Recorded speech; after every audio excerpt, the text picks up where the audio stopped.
Here's the paradox at the heart of this story. The men who built the world's first ghetto didn't hate the people they were putting into it. They needed them. Venice needed Jewish moneylenders the way a city needs its plumbers.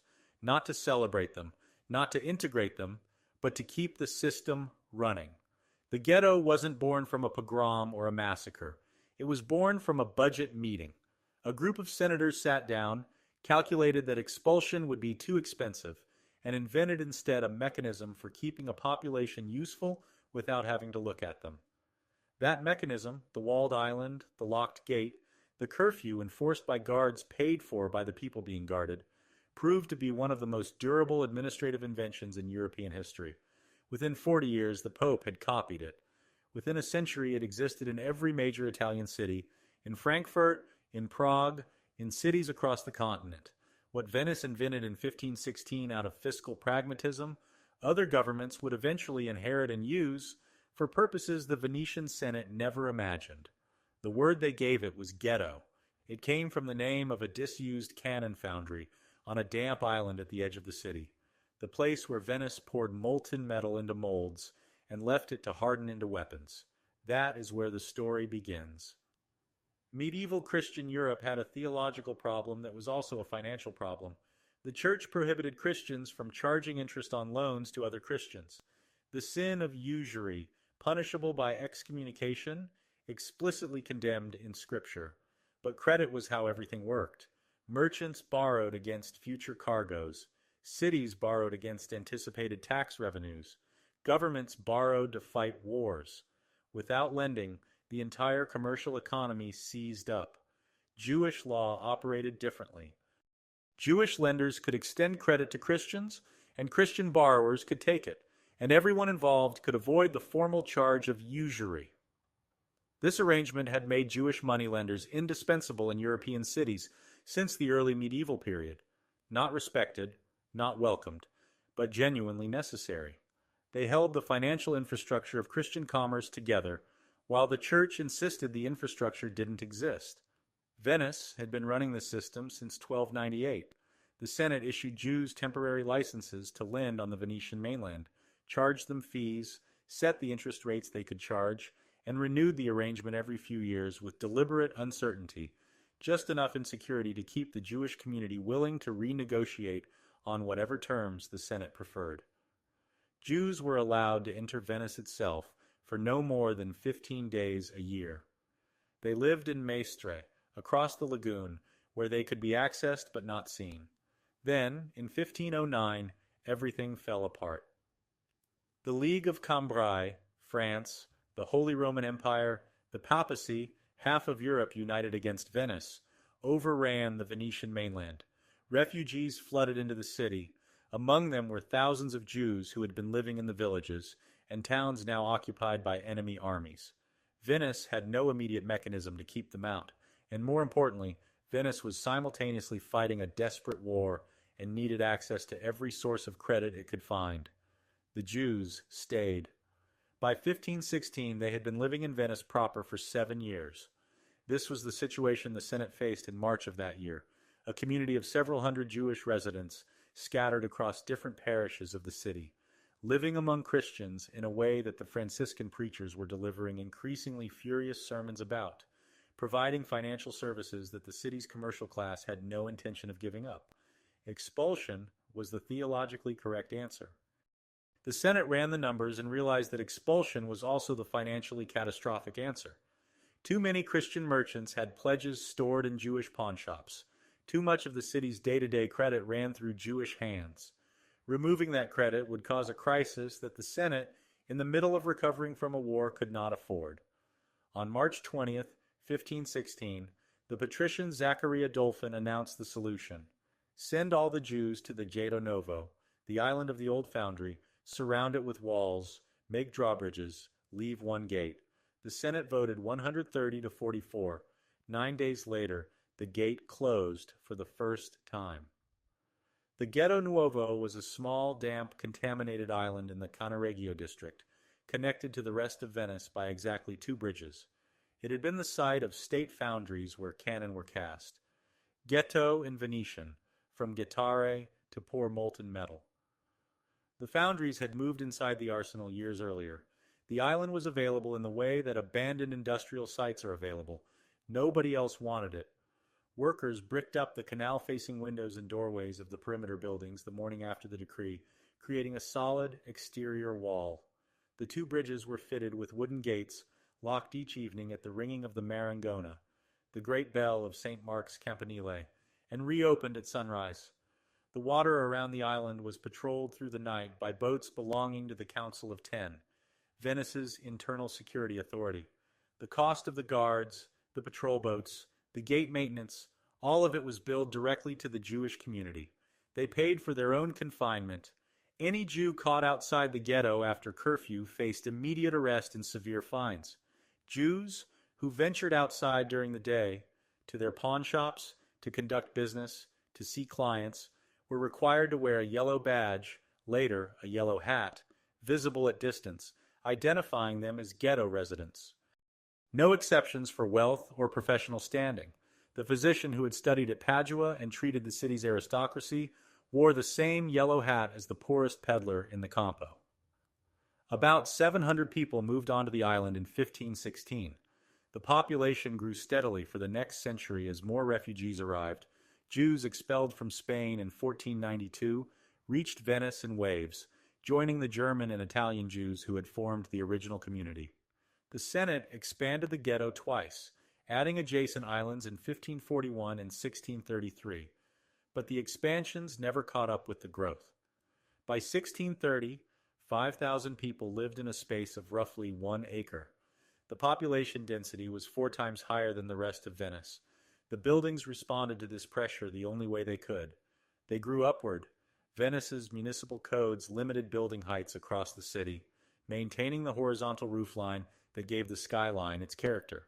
Inside the ghetto, those restrictions were waived or ignored. Buildings rose to 7 and 8 stories, the tallest residential structures in Venice, visible for blocks around, leaning under the weight of floors that the original foundations had never been built to support. Today, those buildings still stand, still lean, still visibly out of proportion with everything around them. They are the architectural record of what happens when you compress a growing population into a fixed space and tell them they cannot expand outward. Inside the overcrowded apartments, something the Senate had not anticipated happened. The ghetto became one of the most significant centers of Jewish intellectual life in Europe. Venice was already the continent's most important printing city, and Jewish publishers working within the ghetto produced books on an extraordinary scale. Before 1650, roughly 1/3 of all Hebrew texts printed anywhere in Europe came from Venetian presses, the Babylonian Talmud in its first complete printed edition. Prayer books, legal codes, philosophical texts circulated across the entire diaspora. The 5 synagogues built inside the ghetto, their exteriors deliberately plain, facing inward toward the Campo rather than outward toward the city, concealed interiors of extraordinary richness, gilded and painted by the same craftsmen who decorated Venice's palaces. Jewish physicians studied at Padua and practiced medicine on Christian patients during the day. Jewish musicians incorporated Catholic polyphonic technique into Hebrew liturgical composition. Ambassadors, scholars, and tourists from across Europe visited the ghetto specifically to see it, as one of the city's remarkable cultural attractions. The scholar Shaul Bassi has described Venice's relationship to its Jewish community as simultaneously including and excluding. This is exactly right. The ghetto was not expulsion. Expulsion was the simple answer Venice had rejected. The ghetto was something more sophisticated and more lasting, a system for keeping a population available while making it invisible. The pawn shops stayed open. The credit kept flowing. The Senate kept collecting its fees. And after sunset, the gate closed and Venice could tell itself that it had solved the problem. For 39 years, the Venetian ghetto was essentially unique. Other Italian cities had Jewish neighborhoods with varying restrictions, but none had the complete architecture that Venice had built. The compulsory enclosure, the locked gate, the curfew, the exterior wall, the identified residence. The model was known. It was discussed. It had not been systematically copied. Then, on May 23, 1555, a 78-year-old cardinal named Gian Pietro Carafa became Pope Paul IV. Carafa had been the driving force behind the Roman Inquisition in the 1540s. He had pushed for it to be modeled on the Spanish Inquisition, the tribunal that had expelled all Jews from Spain in 1492, and conducted public burnings of books and people with equivalent zeal. He was by all contemporary accounts genuinely ferociously pious, the kind of man who believed that God was watching every administrative decision he made and would hold him personally accountable for insufficient rigor. 2 months after his election, he issued a papal bull titled Cum Nimis Absurdum, since it is absurd. The opening line established the premise: since Jews, condemned by their own fault to eternal slavery, had been permitted to live among Christians as if equals, the Church was obligated to correct this error. The bull was specific and comprehensive. Jews throughout the Papal States were required to immediately sell all property they owned and move into enclosed quarters, one designated area per city, walls and gates, curfew at sunset, the full Venetian package. Jewish men were required to wear pointed yellow hats outside the ghetto at all times. Jewish women were required to wear yellow veils.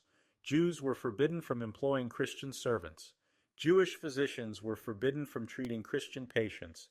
Jews were prohibited from owning more than one synagogue per city, which in Rome alone meant the immediate destruction of 7 of the 8 existing synagogues. The remaining synagogue had to be stripped of all exterior decoration. Construction of the Roman ghetto began within weeks. The Jewish community of Rome, which had been living continuously in the city since before Julius Caesar, since before Christianity itself, was enclosed behind walls and locked gates. Bologna followed 8 months later. Florence, Ferrara, Mantua, Modena, Padua, dozens of smaller cities across the Italian peninsula. All of them established ghettos within years of the bull's publication. The Venetian model, which had been operating for nearly 4 decades, was now the official policy of the Counter-Reformation Church, and the Counter-Reformation was at that moment the most powerful institutional force in Catholic Europe. What the bull did was provide the administrative blueprint in explicit legal language. It specified what a ghetto needed: the walls, the single entrance, the curfew, the yellow badge, the economic restrictions, the prohibition on owning property. Any municipal government with the authority to implement it had, in this document, a step-by-step instruction manual. The 2-part template, Venice's physical architecture, Paul IV's legal framework, meant that copying the system required no original thinking whatsoever. You simply followed the instructions that already existed. This is what made the ghetto so durable as an institution. It did not require hatred to replicate. It required only a government that needed something from a population it didn't want to integrate, and the knowledge that this problem had been solved before, in documented detail, in a city on a lagoon. The mechanism was available to anyone who wanted it. The Roman ghetto that Paul IV established in 1555 outlasted him by 315 years. The formal requirement that Jews of Rome live within its walls was not abolished until 1882, 12 years after the Papal States ceased to exist. For most of that time, it was one of the worst environments in Western Europe, flooded regularly by the Tiber, its population growing without space to expand, its buildings deteriorating under the same vertical pressure that had shaped the Venetian original. In 1775, Pope Pius VI issued a document regulating Jewish life in the Papal States that ran to 44 clauses. It covered what Jews could sell, what books they could read, whether their names could appear alongside Christian names in business contracts. Once the institution existed, it proved extraordinarily productive as a framework for generating new restrictions. Frankfurt's Jewish Quarter, the Judengasse, a walled street locked at night and on Sundays and all Christian holidays, operated continuously from 1462 into the 19th century. By the 17th century, it contained 3,500 people in a space designed for a few hundred. The buildings subdivided until the internal layout had no relationship to the original structure. Mayer Amschel Rothschild was born there in 1744, into a ghetto that had been operating for over 2 centuries and would continue operating for 50 years after his birth. Prague's Jewish town became one of the most distinctive urban environments in Central Europe, densely built, culturally rich, legally constrained in ways that shaped everything from where its residents could live to what professions they could enter. Venice's own ghetto peaked at 5,000 residents around 1630, then slowly declined as the Dutch Republic, which had established a policy of relative religious tolerance, drew Jewish merchants and intellectuals to Amsterdam. Plague moved through the island faster than through the rest of Venice because the density gave it nowhere to slow down. The Senate continued its periodic reviews, adjusting taxes, modifying restrictions, renegotiating the contract that defined exactly what the community owed for the right to exist inside the city. The contract was always renewed. The ghetto was always useful. Non-Jewish travelers visiting Venice included the ghetto in their itineraries. Some accounts record fascinated horror. Others are more detached. By the 17th century, the ghetto had been there long enough that it was simply a feature of the city. The gates opened every morning, closed every evening. The bell rang from St. Mark's Campanile. The guards collected their wages from the community they were guarding. Nobody in the Senate, in all probability, spent much time thinking about it anymore. An institution that runs smoothly for 100 years stops being a decision and becomes part of the landscape. On July 11, 1797, 4 months after Napoleon Bonaparte's army had occupied Venice and forced a republic that had governed itself for over 1,000 years to dissolve, the gates of the Venetian ghetto were torn off their hinges and burned in the Campo. A crowd gathered in the central square of the original island. Some of the men who burned the wood had spent their entire lives on that island, as their fathers had, as their grandfathers had. Napoleon's revolutionary principles, liberty, equality, legal uniformity, the abolition of inherited privilege and inherited disability, were formally incompatible with locked gates and mandatory yellow hats. The emancipation moved fast. Padua, Ferrara, Mantua, Rome, ghettos across northern Italy came down in the same years. The communities affected understood it as a genuine transformation, not a gesture. It didn't hold everywhere. After Napoleon's defeat in 1815, the Congress of Vienna restored Europe to its pre-revolutionary configuration, and several governments reimposed ghetto restrictions. The Papal States brought their requirements back. Frankfurt contested its Jewish community's rights through the 1810s and 1820s. The re-enclosures were generally less thorough, the walls were harder to reconstruct than to demolish, but the legal frameworks were restored in enough places to demonstrate that the institution was not finished.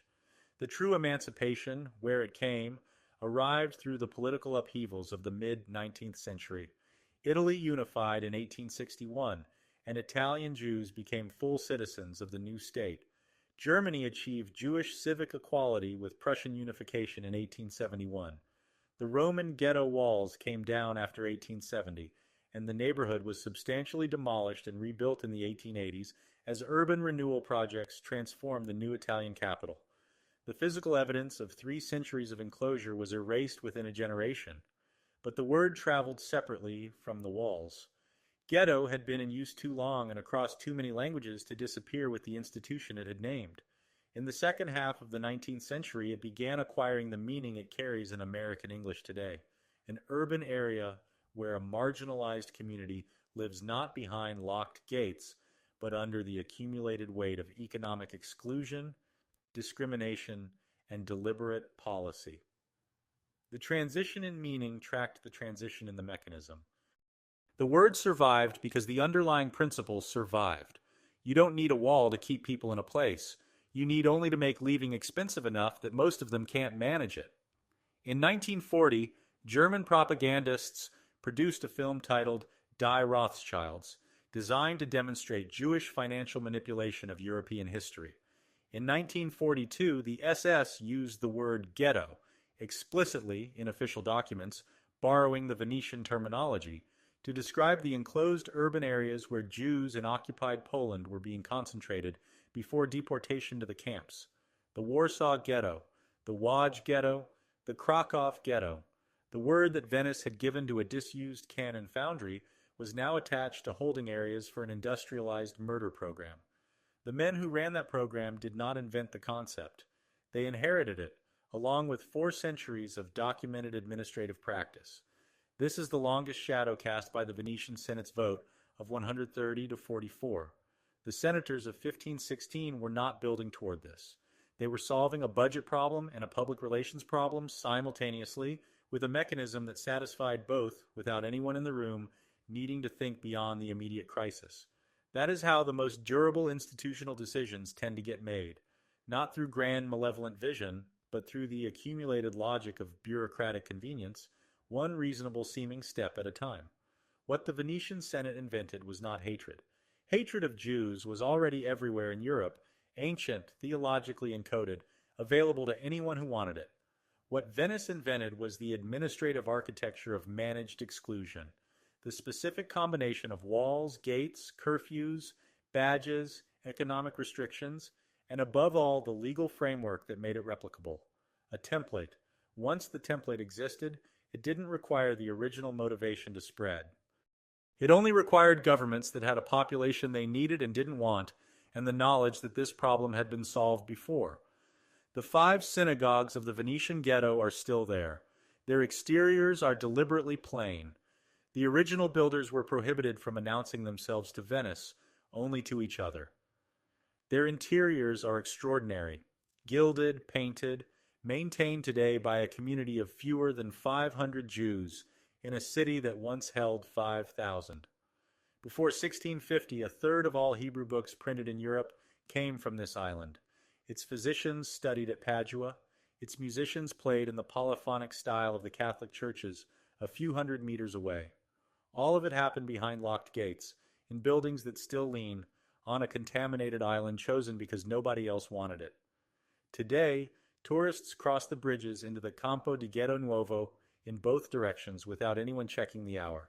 There are restaurants, a museum, a bookshop, the buildings lean, the synagogues have no signs on their exteriors. Napoleon's soldiers burned the gates in 1797. Before the wood was cold, some of the men who had lived their entire lives behind those gates were dancing in the Campo. It was the first time any of them had seen that square at night with the entrance open. 281 years is a long time to wait for a gate to be unlocked. It is also a short time for an idea to travel from a single city on a lagoon to every capital in Europe. The cannon foundry is long gone. The gates are ash. The word is still in every dictionary.